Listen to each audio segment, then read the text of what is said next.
Welcome back to another episode, everybody. Make the intro short. Today we are going to gut the CCV filter. A lot of you guys watched the video. I did a CCV filter delete, and when I did my fuel filter change, I don't know why I did this, but I just did. I replaced the actual filter, on the engine, and that was pointless for me to buy that and put that in there. I could have just gutted the old one and saved myself $100 and something bucks on a filter. And after I did a little bit of research on it, people were saying that if you don't gut the CCV filter, it create all kinds of buildup. It's going to create a bunch of pressure and you can start blowing seals. And what I've been noticing with my truck is after a long drive, I've been smelling like kind of, I don't know if it's kind of hard to tell, over everything else. It kind of smells like a mixture of like gear fluid or oil. I just smell some sort of oil that's either being burnt or dripping. It's getting hot. I'm not sure. So I'm just going to go ahead and delete this filter just because or gut the filter just because I've wanted to do it for a while now and I actually have a chance to. So it's pretty easy. I did a video on it before and I don't think I ever ended up uploading it. I'm gonna go grab some tools and we can get to it.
Yeah, I don't think I actually did end up uploading that video, but this color right here is what I'm going to probably end up doing with most of the motor work and the suspension stuff. I didn't really take my time on painting this. I just kind of wanted to do like a little test on what it would look like, and ended up scratching it when I did the rail plug. I dropped the bolt down in there, so I got to grab that. But yeah, getting to this filter is super easy. You just kind of got to be careful with what you're doing.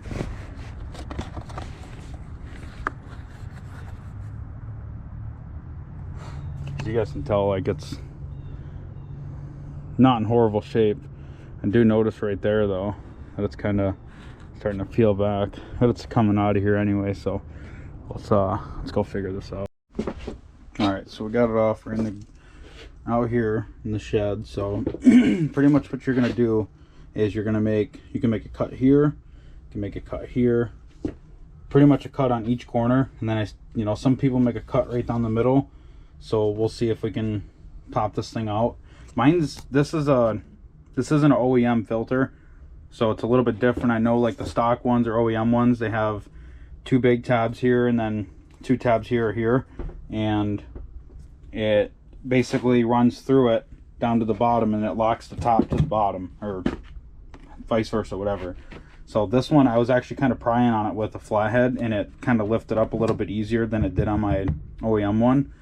But we're just going to go ahead and make it easy. Instead of trying to break anything, we'll just make these cuts here and see if we can get it off.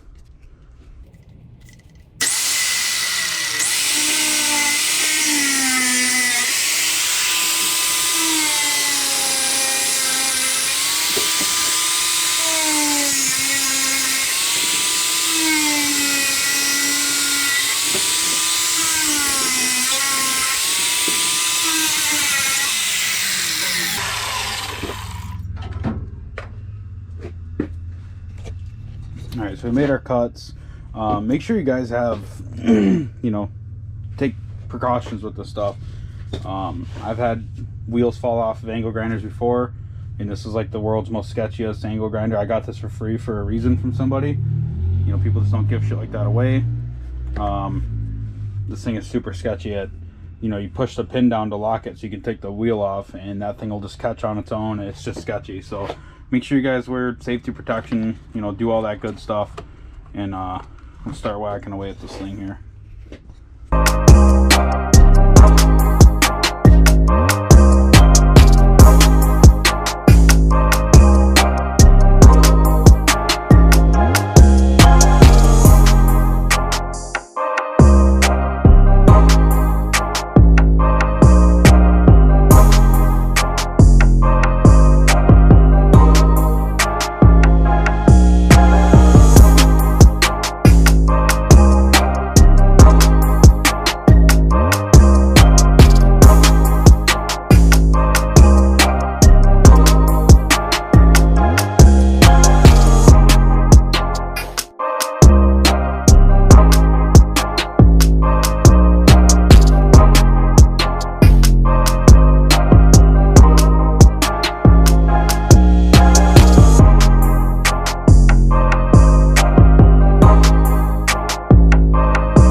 So I'm gonna start busting all this stuff out of here. I'll get back to you when I get it out and get it all hollowed out. I don't think you guys want to sit here and watch me bust all this out, but all this plastic came out pretty easy. And like I said, that's not like an OEM one. They're a little bit more tricky. I think they're just a little bit more well built. So yeah, let's get this done. All right, guys. So I found this to probably be the easiest way is just to take a little flathead kind of chisel your way around. You know, make sure you're going on an angle, you know, like this, trying to get underneath it instead of going like this, you know, up high, because you'll probably just end up blasting right through the plastic.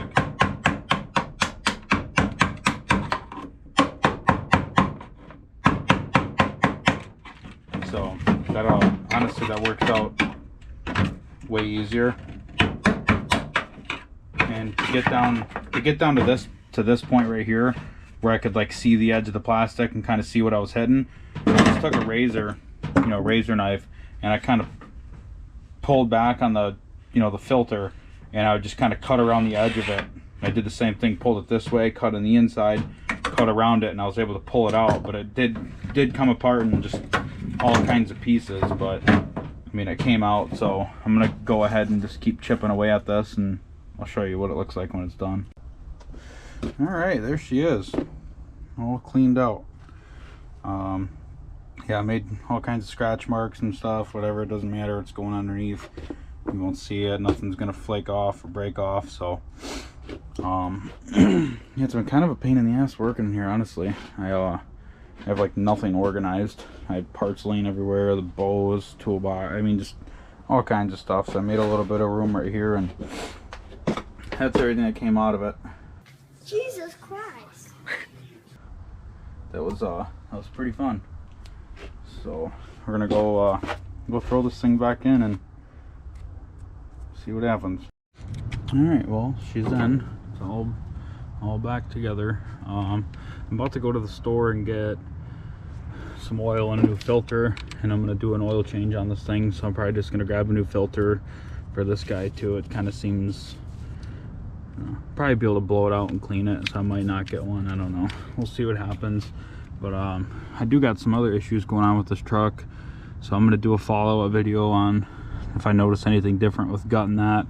And I have a blower motor problem, and I'm having issues with my lights, so I'm thinking maybe I have my lights keep dimming when I'm driving.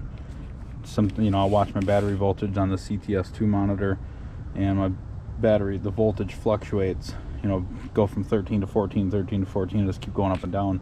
So I'm going to check this crossover wire, from this side to that battery, and check my grounds, and I got to go through some stuff. So that's it for this video. I hope it helped you guys a little bit doing yours. So if it did, smash that thumbs up button, comment if you got any questions, and thanks for watching. We'll see you next time.